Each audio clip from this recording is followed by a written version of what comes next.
Hey, true believers, this is Englentine here, and this is the section. We actually sent an invite to Ethan Van Sciver, excuse me, because he and Captain Frugal both went through the same thing with Dan Slott, and we thought, let's invite him. Maybe he'll talk about it, and he did. He does talk about the Dan Slott thing, but he also talks about the art, Dawnbreaker, the whole 9 yards.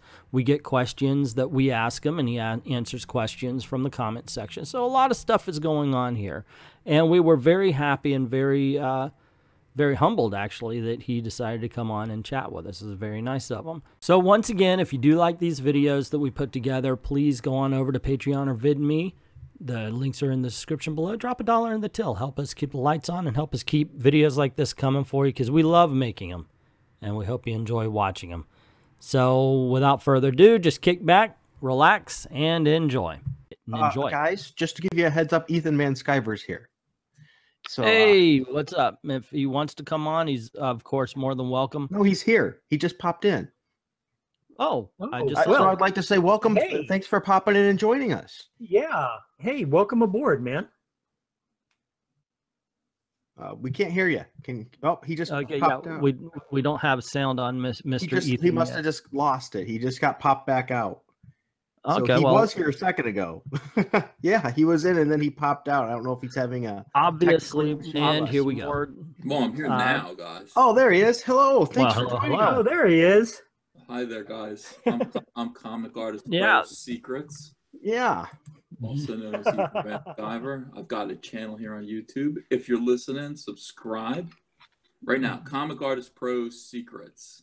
Comic artist. Somebody write that down in the Comic Artist Pro Secrets at YouTube. Right. Or if you don't think you can get that, you can PM me. I'll send it to you. I'm linked up with that. I'll make sure you don't miss it.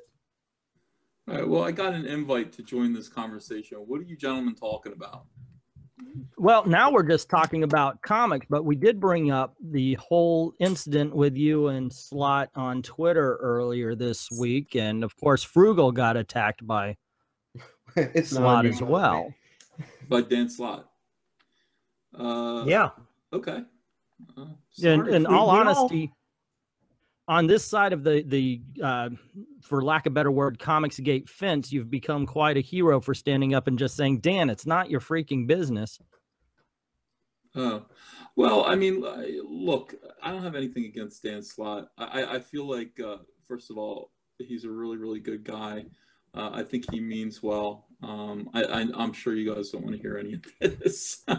No. We'd rather hear from the horse's mouth, because all we get is, of course, the bile. We don't get the real stuff.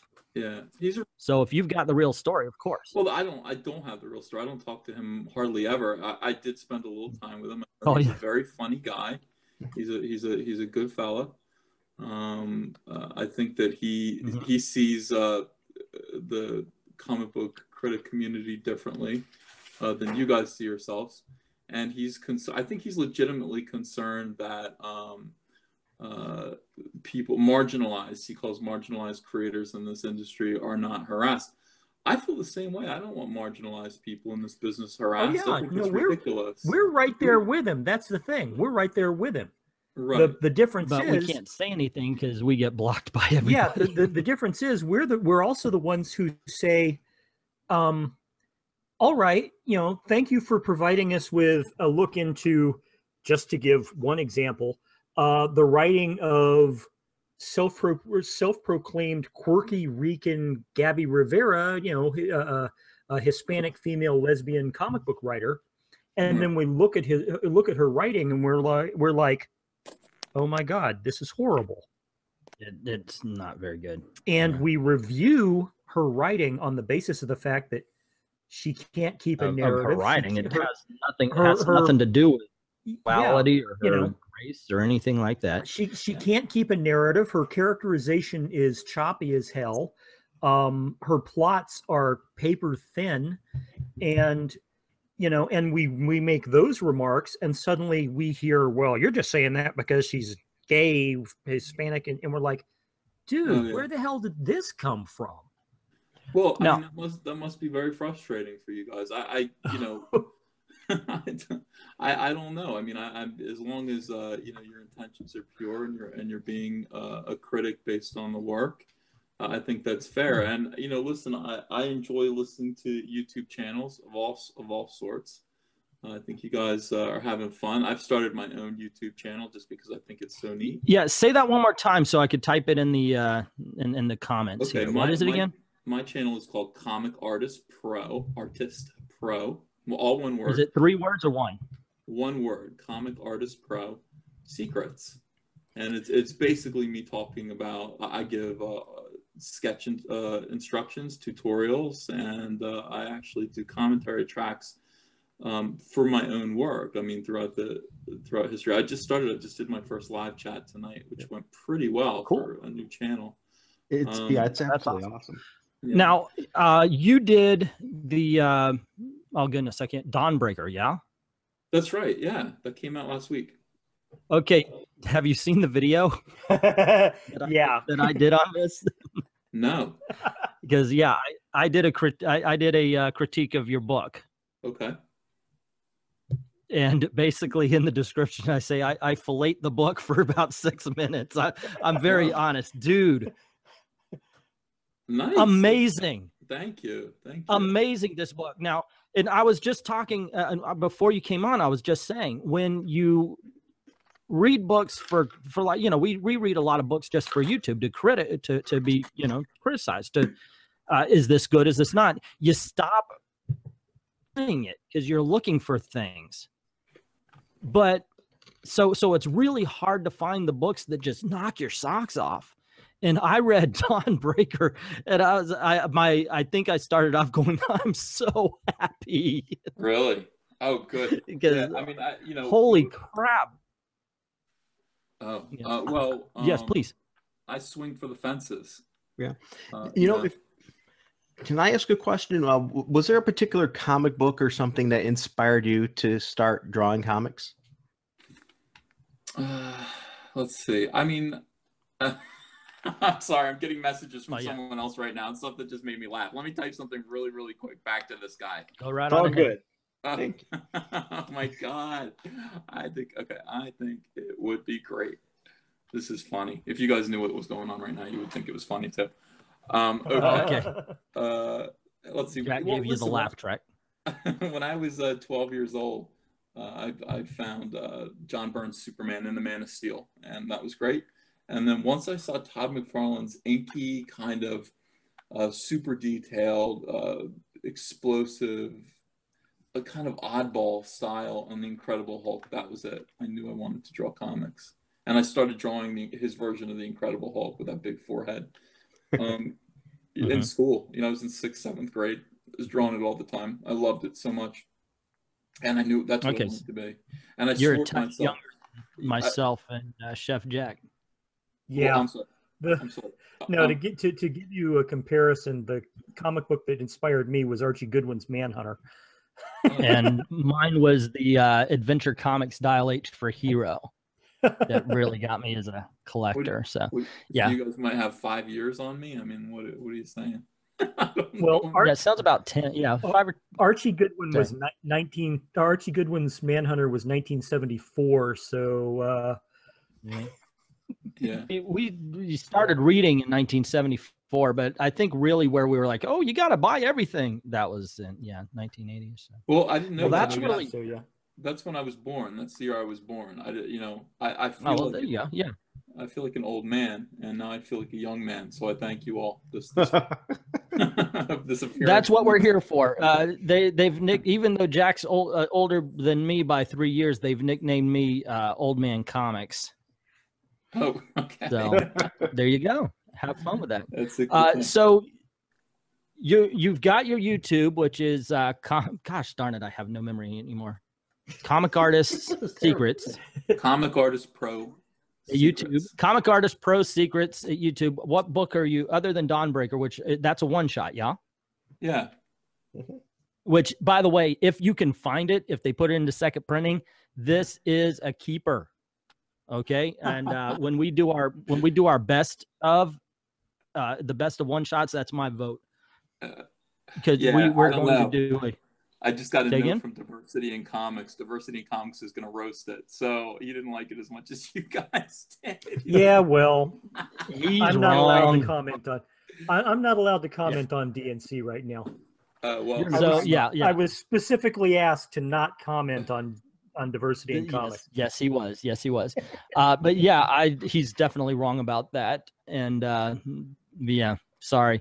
But yeah, we recognized that there was no Razzie for comic books, so we did one of those. But then thought, you know what, we need to do a kind of like the Eisners, but for the YouTube channel. So we're going to be doing that also. MK Geiger says, well, that's DNC. And Pirate Monkey says, DNC has some questioning tastes sometimes. DNC seems to not be very fond of metal overall, it feels. I'm thinking this is awesome. I've been reading the whole metal. I just not purged, binged on metal. I'm like, holy Toledo, this is awesome. The whole story. And so what is, are you working on a monthly book? Yeah, I mean, more or less. I'm doing Hal Jordan and the Green Lantern Corps, which is a bi-weekly book at DC. So that means it's By the way, I want to tell you, that's Jack's territory. That's one that we quite literally get every Marvel and every DC title and review them. And we share the labor by dividing up the books. You know, my brother does half of them and I do the other half, and that's one of my titles. And I got to tell you, bravo! I don't think we do a rating 1 to 5 rating on each book, and I don't think I've given it less than 4 out of 5 stars in a month and a half, 2 months maybe. What I don't understand is how you fantastic. I don't understand how you can keep that level of art at that pace up. It's just phenomenal. Elijah the Araman says DNC likes Fant Four Stick. He likes what? That explains a lot. Fant Four Stick, the Fantastic Four movie that came out a couple of years ago. Yeah. Well, and Chaos Sonic 1 asks, do you think that Dawnbreaker felt very Lovecraftian? I do, as a matter of fact. It definitely had, that was one of the things I liked about it. There's a lot of horror comics out there even now, but a lot of them do not take the time to build atmosphere. Yeah. And that was one of the things that Dawnbreaker had. Thank you very much to Mr. Sciver. Now, is it Sciver or Skyver? It's Skyver. My last name is Van Skyver. It's 2 words. A lot of people think Van Skyver. Yeah, they think Van's my middle name, but my last name is Van Skyver, kind of like Van. That is exactly how I approached it. So it's Van Skyver. Yeah, okay. He didn't trust me because that's the only name I get right. You should have asked me, man. I recognized it as is that Dutch? It's a Dutch name. Van is a prefix that means from. So the Skyver part is the town in Holland. So it means from whatever Skyver is, which is a town called Skiffa. Our mother, her maiden name is MacFarlane, which is Scottish, and Mac is the same kind of thing. Right. Yeah. So, yeah, you should have known that. Usually, I allow I give all the name butchering to Frugal because he's perfect at it. But I got this one right. Step in sometimes. Yeah, it's my turn. I do have a question, another one, because I need somebody to back me up here. Hopefully answer like I do. What is your favorite Green Lantern? My favorite Green Lantern, I couldn't even answer that. I guess it's Hal Jordan. Yes. Even though it's a boring, like it is, like he's my favorite Green Lantern. Like if I had to only draw one, it would be Hal. Thank you. Vindication. I'm taking heat today for that. I've got a question. I do have a question. I like Nort. I do have a question. Was it your idea to start including Rotlop Fan in the background? Well, the first time I drew the F-sharp Bell, his other alternate name there, was dead. He was dead on the cover of Green Lantern Rebirth #2. And I don't recall if Jeff asked me to do that. I don't think Jeff did. So I guess the first time that we saw F-sharp Bell in modern times, it was because of that, or that was the moment. But everyone loves him now, and I think he ended up in the movie, and he's just the concept the concept is fantastic. I was a big fan of the original Alan Moore stories from back in the 80s when, the Tales of the Green Lantern Corps, which introduced all of these oddball Green Lanterns. And, and then suddenly, whammo, we've got the blind Green Lantern who you couldn't call a Green Lantern because he's got no concept of green or light and so F Sharp Bell was just, to me, he was just the neatest concept. And to see him in the modern comics is just a stone cold groove for me. It's just amazing. Yeah, he belongs there. He's a really unique looking and uniquely thought out character. So he's fun to put in the core, definitely. Absolutely. So if you could draw, if you could draw any character for any comic book, like let's say, hey, you could have any comic book you want and draw it. Which one would it be? I'm on it right now, guys. Awesome. This is bravo, man. We have a question from the comments. What is your opinion on today's Tumblr style comic art? I don't know what that is. What does that mean? What does that mean? Tumblr style? I don't go on Tumblr, so I have no idea. I don't either. It's all over all of our heads. Sorry. Maybe if you could explain. Are you talking about I'm sorry. I don't understand that either. So if Ethan doesn't, they need to give a lot more hip than we are. They need to give Ethan Swamp Thing.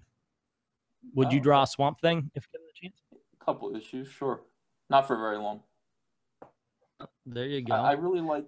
See, the thing about Swamp Thing is it would be fun to draw for a little while, and then I would get bored because I'd really want to draw more beautiful heroes. I like monsters. But I really like drawing beautiful, men and women who stand up against evil. And Swamp Thing is just monsters, monsters, monsters. So, yeah, for 2 issues, sure. And then I'd want to get back to Batman or Wonder Woman or Superman. I think they're saying stuff like the Squirrel Girl, where it seems the way Jonathan Roberts says is children's book style art. Oh, sure. Oh, yeah, I've seen Squirrel Girl. It's very simplistic. I think it's for a very distinctive taste. I think it's for young people. I saw a really good drawing. Somebody posted it to me on Twitter that I guess her name's Erica Henderson, is the artist of Squirrel Girl. She drew this great shot of Squirrel Girl just kicking, and the drawing itself was kind of Mike Allred style, and it's very deceptively simple approach to drawing, and yet it was wonderful. There was weight to it, there was motion to it, there was just enough detail to make the character look unique and distinct and alive, and I think she's pretty good. I mean, I haven't read the book, so I don't know how it works with the story, but it's not the kind of stuff I like, but I could see other people liking it a lot. I really like very realistic artwork, you see. I've seen that picture. I've seen that picture, and I have to say it's completely not the normal style for the book. The art style in the book is a lot more simplistic. It's not good. Word. It's not as good.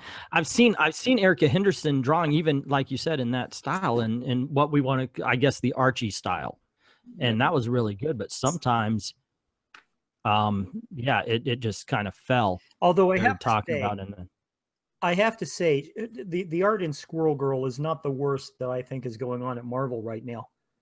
No, I don't like to comment on other people's art. I really don't. That's absolutely fine. You don't have to. That's absolutely fair. That's absolutely fair. Unless I have effusive praise, it's like everything else sounds like faint praise. And not only that, it's like I don't know it well enough. Like if I'd read every issue of Squirrel Girl and didn't have any kind of professional obligation to be generous, I might have an opinion, but I have not read, and I'm not someone who wants to say anything bad about anyourself artwork. That's absolutely fine. You're in a different position than we are anyway. I mean, we have positioned ourselves that this is our job, but you yourself also have to deal with others. Yeah, you're a class act. Not to mention the fact that being an artist yourself, you could probably see a lot more detail than we can. We just look at it and go, well, that's bad. The shading's off, or this is, you know, but I'm sure you can see more in line work and such like that a non-artist would be able to. Right. Well, art is art. It's very subjective. You know, what makes some people really happy makes other people bored or upset, and you know, that's what art is. I mean, I get people all the time who say, look, you seem like a nice guy, but I just don't really like your drawings. And it's like, oh yeah, that's you know, it's like, well, I'm not gonna cry. Like, that's fine. There, for every one of you, there's another one who does, and art is entirely subjective. I still love you. You're allowed to not like my artwork. It's fine. I've even had some cases where the same artist will do two different books, and I'll review one book and I'm like, the art was murky, the art was messy, it just wasn't, you know, it didn't match the story. And then I'll take the very same artist, and I go to another book and it's a completely different story. And in this story, that same messy, murky art just fits completely. So, you know, I might have, you know, views on the artwork for the two different issues that are, you know, night and day. So you're right. It all depends. It all depends on, you know, circumstances and you know, I have something I'd like to ask too, because I mean, you do a lot of work, and your work is very detailed. So I'm curious, like, how many hours do you usually spend a day drawing? Because I mean, your work is very detailed, and you have a lot of material you're pumping out there. Yeah, I'm 14 hours a day. I mean, you can ask Andrea, my fiance. It's like I work all the time. I'm always drawing. Okay. I can believe it, because I don't know how you keep up with those deadlines with as much work that you're pumping out and how detailed it is. That's just fascinating to me. I don't always keep up with the deadlines. I usually miss my deadline, but I'm much closer than I used to be. I used to be a deadline blower of massive proportions, and DC used to have to work around me. I mean, Flash Rebirth was probably all told like 4 or 5 months late, like in between like the last 2 issues. But they wanted me to finish the whole thing, and I'm nowhere near that bad anymore. But you can always count on me. I get 4 weeks to draw a book. It'll be in week 5. I mean, that's, and you know, I'm trying to pare it down and learn tricks and everything. I pencil and ink everything. I'm not just a penciler. I'm doing all of the art. That goes to something. Yeah, I seen that on one of your videos. You mentioned that you've been doing that all yourself, so that adds even more time. I honestly, I have no clue how you do it. That's amazing. Now, we had a question from one of the commenters, that umbrella guy. So EVS, what comic books do you read? They want to go and buy something tonight. They want to know what would you recommend for reading? Okay, well, obviously I want you to read Metal right now, the whole thing, the whole event. And I mean, first of all, Scott Snyder and Greg Capullo are, I mean, I'm trying to compare them to somebody. They're the modern day, that's the modern day Watchmen team. I would even go that far. I mean, they really. Whoa, that's high praise. Yeah, indeed. Alan Moore and Dave Gibbons, they're producing work that will stand the test of time. And I say it a bunch of times. People say, well, what do you want to do with comics? What are your goals? Well, I mean, really, I just want to create books that are read more than once. So many of these comics that I see, that I buy, I barely get through them. Like, they're painful to read, and I toss them over my shoulder, and I don't want to ever see them again. Now, if I can do a book that I pour my heart out into, and you read it, you know, not once, but you come back and pick it up again, or after you're done reading it, you flip through it again just to see the details that you missed the first time. That's my entire goal. That's my entire goal. And I've been fortunate enough to produce books like Sinestro Core War and Green Lantern Rebirth and Flash Rebirth and New X-Men. Wait a second. Sinestro, are you, I may have done a video on you before. Did you get accused of, and I apologize if this is a soft spot and you don't have to answer if you don't want to, but was there a bit where somebody accused you of being a Nazi because of what you drew on your, is this you? You drew a Sinestro. Right. Yeah. Thing. That was you, right? Of course. That's the only video I've ever had removed from YouTube because I said, this guy's not what are you talking about? I actually defended you.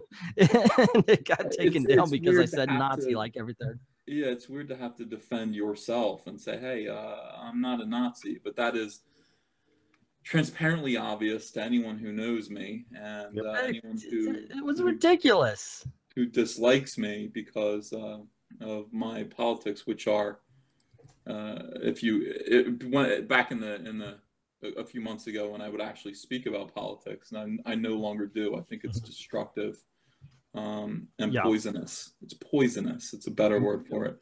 I'm a moderate on this Republican. channel. We keep it to comic books. Green Arrow.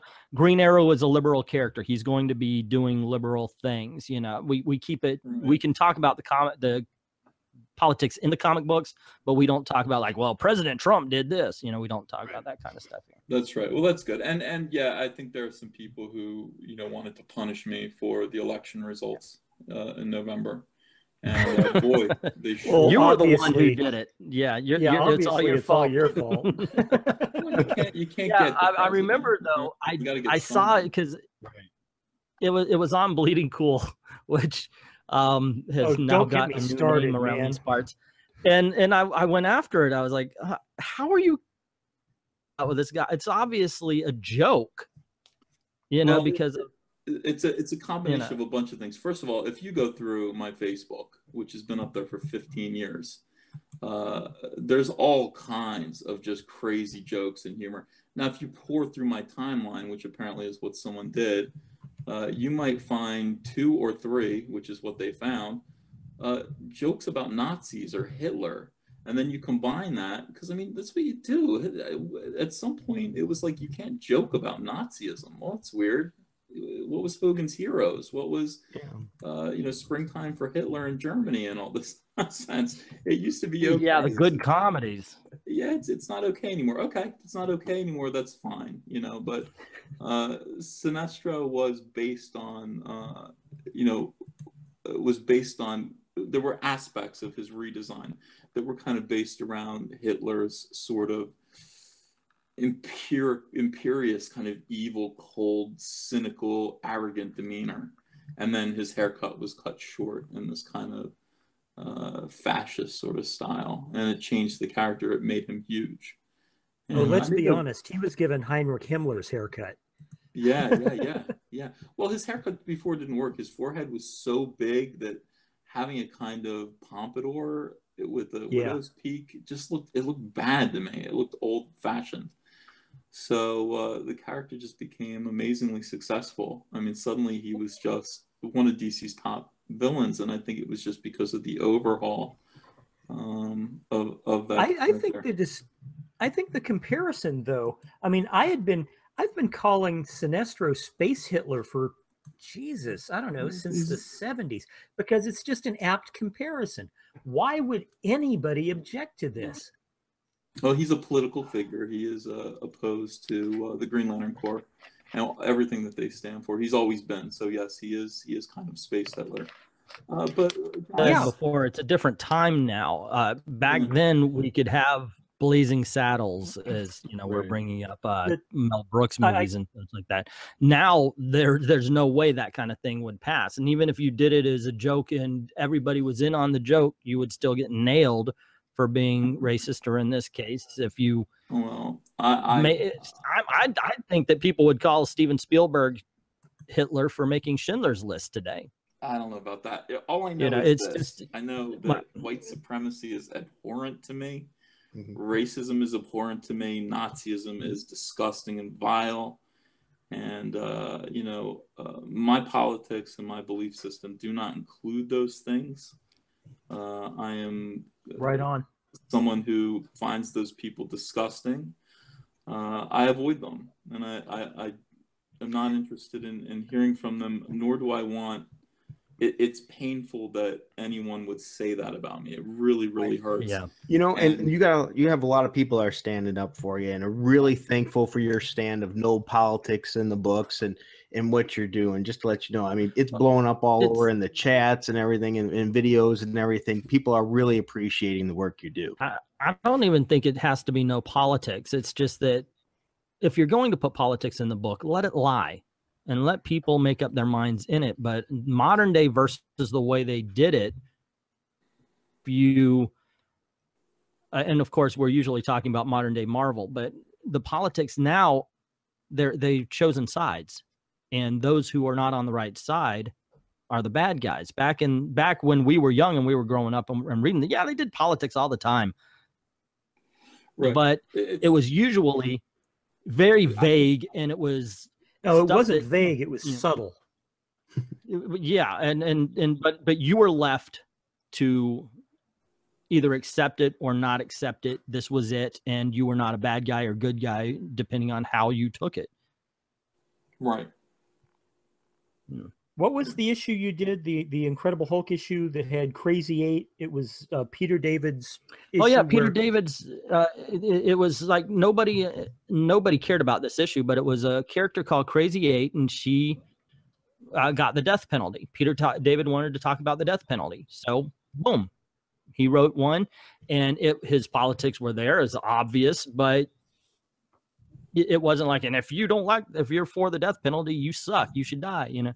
Nothing like that. It was a brilliant way to use politics in comics, I thought. Yeah. 381, I want to say it was. I may be off on that, but I think it was 381. Yeah. You know, there's somebody in the comments that does a channel similar to what you do. She doesn't have the level of, you know, success yet in the industry, named the Nerd Wonder. She draws and talks about comic books and stuff too. Oh, hello. Tell her hi. Hey, Nerd Wonder, are you still in the comments? She is. She's still there. Frugal's giving you a plug here to a, yeah, everybody subscribe to her. Oh man. Definitely. Yes, he's right. Go to Nerd Wonder. She's a lot of fun. She does and by the way, she did this awesome picture that I will talk her up and do whatever it takes to get her to draw our logo, because she just did that perfectly. Nice.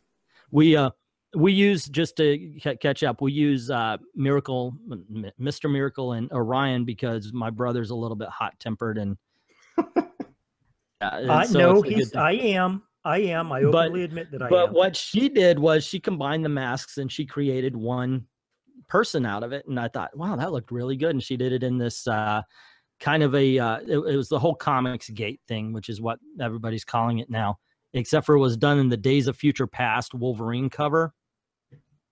Yeah, it was done very well. I have to give her props for that. But yeah, Comics Gate thing, I don't know about this. I don't know anything about Gamergate. I don't know what's going on, but I think people are trying to force this Comics Gate thing to be something, and I don't think it's a thing. I don't think it's real. It's kind of odd. I would love to have more dialogue. Well, in all honesty, because we can. What I think happened is there are people who have said some things on both sides, and lines were drawn on one day that's called Make Mine Milkshake, and people were called racist or sexist just because we said, well, you know, where are the tweets? We want to see the tweets. Even if you didn't say, well, you're a liar and something like that, you would be put to one side, and then it blew up. Mm-hmm. And then you have everybody on this particular side started getting blocked. And if you asked, or if you said that you like, if you didn't like the character of Riri Williams taking over Iron Man, that she was done wrong, or the writing's not good, you're a racist. If you thought that the fact that Jane Foster took the name of Thor and not her own character's name, you're a sexist. You know, and it just got divided right up. The identity, it's like the whole identity politics thing came up. Right. And one of the things we're trying to do on channels like this, at least I know I am, and I'm sure I know for a fact I Love Comics is too, as well, as we're trying to rebuild that comics community. Let's get everybody back into it and enjoy and have comic book dialogue and have fun with this stuff.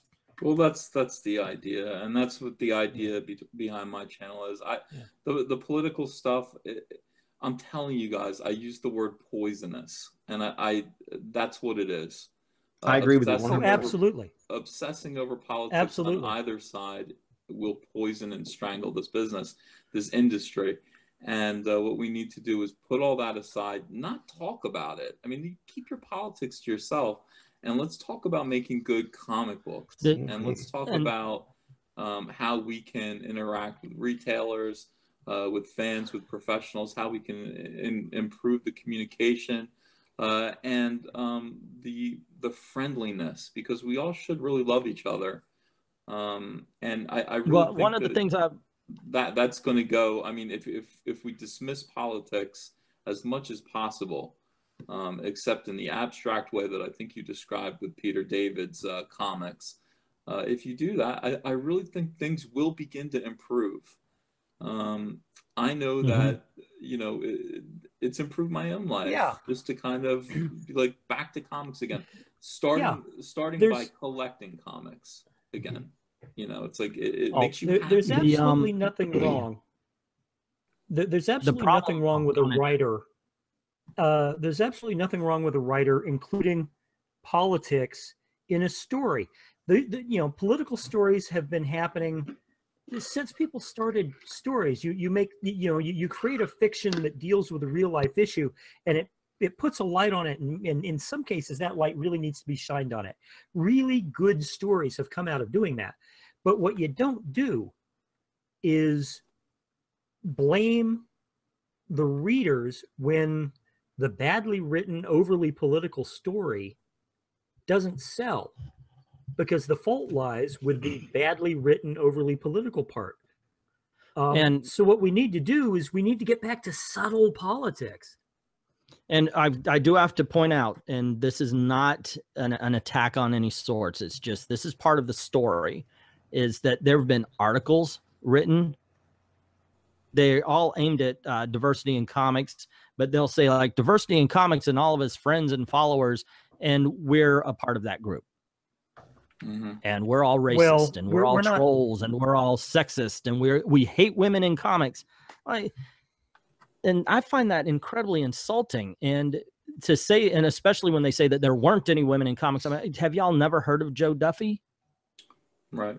I'm sure Ann Nesenti is quite surprised to hear that she was never in comics. Exactly. And this is coming from places like, granted, they're far leftist, but they've still got a lot of readers. The Bleeding Cools, the Mary Sues, the CBR. You're finding it all over. Our names are being dragged through the mud because we have said things like, we want better writing on this. I earlier, before you jumped on, even I was saying that Riri Williams can be a good character. She just needs better writing, because right now there's no struggle to the character. And to add to something before anybody starts thinking, anybody who's listening starts thinking that this is just one big conservative echo chamber. Right. I am a huge crazy liberal. Crazy. You're a liberal. I'm out. I'm done. Yeah. I am agreeing with everything he just said, and I am a liberal, guys. I've repeated this multiple times. Crazy. And it's comics. We can all get together and enjoy something no matter what. And that's what's so awesome about it. Let's see. We do have a praise here. EVS, American Swordfish. Love your art on Green Lantern. Yeah. I got to say, that was one of the titles I was sad to lose to Jack. But he's the bigger Green Lantern fan. So I'm a gigantic Green Lantern fan. Green Lantern was the second comic book I started reading when I started reading comics as a kid. Nice, cool. Here's one. How can you have a comic character be patriotic without upsetting someone on the far left? Now, that doesn't mean liberal. It just means far left. Yeah, but you know what? I find that to be a bit insulting. Well, look at this. I mean, remember that I posted an image of Captain America that I guess was from a Civil War book, where he talks about what it means to be an American, and that means to stick to what you think your principles are, even when the tide is turning against you, and being an American is about being a rugged individualist. And you know, that speech was a great inspiring speech that you know, you can read it as a conservative and think he's talking to you, and Right. you can read it as a liberal and think he's talking to you. Absolutely. And Yeah, that's that was the kind of like we all love America, and we all have different ideas of what America is. And that's the way to write Captain America. You want to include everybody. You don't want to single anyone out and point to them and say you're wrong, unless they really are wrong. I mean, there are some people that are wrong, but for the most part, you know, when it comes to just the simple disagreements that we have between each other, we can put those aside and just focus on what it means to be free. In this country, and that's what Captain America should be about: freedom and liberty. And to give Mark Waid credit, he wrote some great Captain America on that. Well, he didn't write that. That turned out to be J. Michael Straczynski as someone. Oh, that was.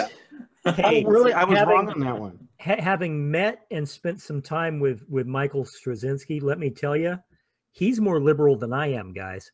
Mm-hmm. I am absolutely. That's politics absolutely done right you. in comics, But because as he said, go either way. Okay, Phileas Mason.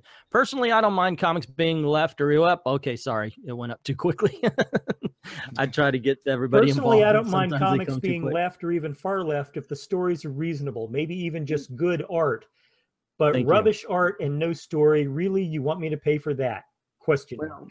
Now we're getting subjective, so we got to be careful there. But yes. Well, no, but that's the thing. What happens is people are, and all comic book geeks are like this. We are attached to characters. Make sure that every damn issue is there because we don't want gaps in our collection, or maybe it was the character that got us through a hard time in our life. You know, we're feeling sad, lonely as a teenager, and it was this book that got us through. We'll follow that book forever. So when somebody comes onto the book and they betray the character, then yeah, I think people have a right to say, hey, dude, Peter Parker would never do that. Dick Grayson would never do that. Why are you writing them like this? You know, if all of a sudden, you know, Ethan does the art, if all of a sudden he decides, you know what, Hal Jordan needs a mohawk.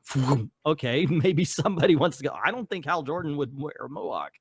You know, if it goes against what the character would be, or their central core, the comic fans have a right to say, dude, what are you doing? You know, I would like to ask you a question. How much control do you have in a story now, since you're doing the artwork? I mean, I watched almost all of your videos now, I believe. I was watching your Flash Rebirth one, and you were mentioning how they wanted the writer wanted a close up, but you didn't want a close up shot. Do you have a relationship usually with the writer where you can manipulate and change those things pretty freely? Yeah, the writer is just the screenwriter. I'm the director and all the actors, so I make all of the choices.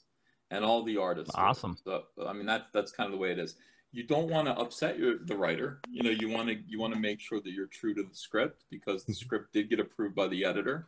At the same time, choices like camera angles, shots, things like you know, the actions and the behavior of the characters, that's all on me. And you know, I'll kind of do what I think is best for that. That's in my hands. So if you just think of it that way, you think of the writer as the screenwriter, and then the artist is the director and all of the actors, and then I don't know, the colors and special effects.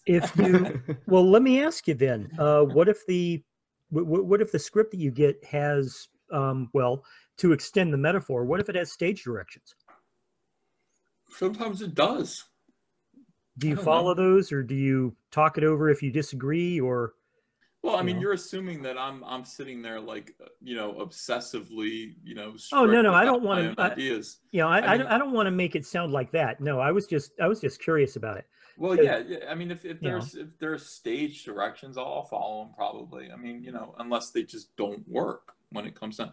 You know, a lot of times, amateur writers will come in and they'll ask for things in a single panel that just can't be drawn. I mean, it's usually you know, two actions, a character doing two things, you know, an action and a reaction in one single panel, and that's just not, you know, it's not possible. So you have to break that into two panels, you know, things like that. But if you're working with a really competent, experienced writer, you don't run into problems like that. And following their stage directions, usually they don't want to do that because they are more interested in seeing what you're going to come up with. So I'll always get notes in the script to say, Ethan, go for it, do whatever you want here, blah, blah, blah, you know, things like that. Rather than, you know, Ethan, here's what I want the camera sitting here, and I want this, this, and this, and these people standing here. It's never that. I think Alan Moore is that strict, but I've never worked with Alan Moore. I would love to work with Alan Moore. Yeah, it's Alan Moore. If he tells you to draw it, what are you going to do? Seriously. You're going to draw it. I mean, you're going to do it as what he tells you. Alan Moore says, jump, bitches say how high. That's correct. Yeah. Okay, so we got a question. American Swordfish, EVS, what do you think about the current Mr. Miracle? Have you read that? Haven't read it yet. I'm sorry, but I hear great things about it.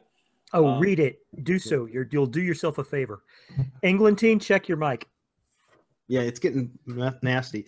You know, it's interesting. Interesting you were talking about that with the artwork, because I believe it was an interview I was listening to with Sal Buscema, and he said, you know, sometimes he'd get a new writer, and he had to sort of, you know, help ease them into the process by working with him and how he drew it and help them, you know, get that story across. And I always thought that was really neat how, you know, somebody's new to it, so even though they're writing the script, you're going to help them understand how pacing's going to go and all that, because you've done it so long. So that's really cool. Well, I am more on the writing side. I am a writer. I've actually been published. However, I'm not a comic book writer. I'm a novelist. That's cool. Yeah. Hey, it's only one, and it didn't really sell. But hey, I can say that I'm a novelist. I'm published, but nobody ever wants to read what I wrote. Yeah. The thing is, and when I write, I see it in my head as cinematic sequences, and not necessarily as live action sequences. Sometimes I see it as comic book panels. So I can understand. I can understand doing that as a way to, especially as a way to working with you know, if I was working with a comic book artist to create a comic book, I could very quite easily see being able to do that. You know, working in that fashion. Yeah. Excuse me. Well, fellas, I think I got to go. I'm going to go to sleep. I'm exhausted. Yeah. Well, thank you so much for hopping on. Thanks for showing up.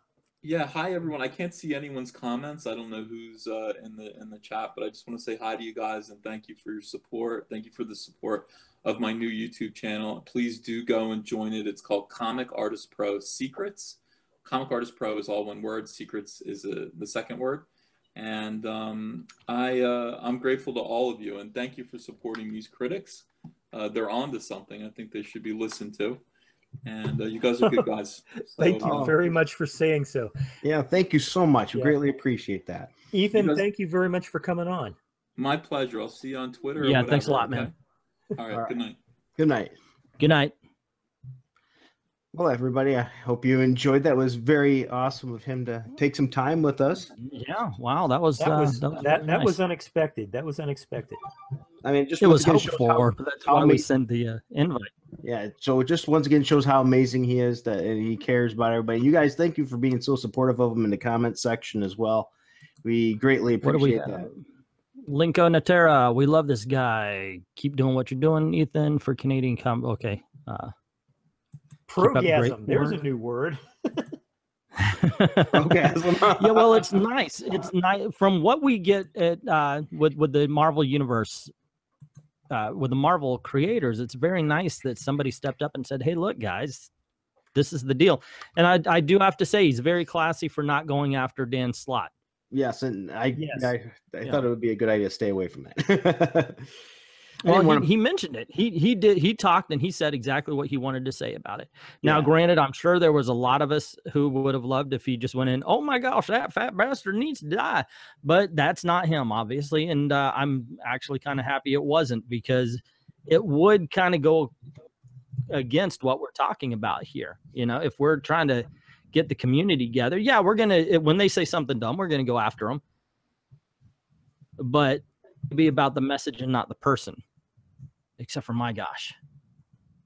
I can appreciate why he wouldn't do it, because he's also in a different position than we are, because he has to work. Right. He has to work with those people and things. And you got to realize the first thing you have to learn is you have to learn how to get along. And that's one of the hardest things to teach people is you spend more time with the people you work with in most cases than the people that you go home to. And you have to learn to be professional and deal with them no matter what. Chaos Sonic said he's a really sweet guy. The man. Okay, one more time. Comics Artist Pro Secrets. That's his YouTube If channel. you can't find it or something, PM me on my Twitter. I'll give it to you, because I was one of his first few subscribers. So I'm not saying that bragatory. It's just like, yeah, it's awesome. And I have a bro crush on him. I admit that. So TigerMaskenRH says it's funny to hear how starstruck. Dude, he literally drew the best book of the year so far, in my opinion. Goddamn straight. I yet read Dawnbreaker. Check it out. Have you not been listening to my reviews of the Green Lantern? And Jack's got his monthly on the Green Lantern. So the man, he's done good work. I was subbed before he changed his name. Just do a YouTube search for Ethan Van Sciver. There you go, Sciver. Skyver. The one name Skyver. Van Sciver. So there you go, guys. I hope you enjoyed the interview there, and it did turn into a bit of an interview, and it was a lot of fun. I especially like the part where I turned into a fangirl. But hey, Dawnbreaker really is a good book, and I do recommend that to everybody. Check out the review, and hope you enjoyed that, and hope you enjoyed this. If you did like it, or if you want to comment on anything that we said, put that down in the comments below. Also, if you haven't done this already, don't forget to subscribe and hit that notification bell. Click like, share. You know the deal. You've been on the internet enough. We also ask everybody, if you do like our videos, go on over to Patreon or VidMe. Descriptions are in the links are in the description below. Man, I can't talk. And we'd like to thank everybody who's already done that, and everybody who might even just think about doing that. That's pretty cool too. And to everyone, all of the true believers, thank you very much for watching. There's a pulse in the newborn sun, a beat in the heat of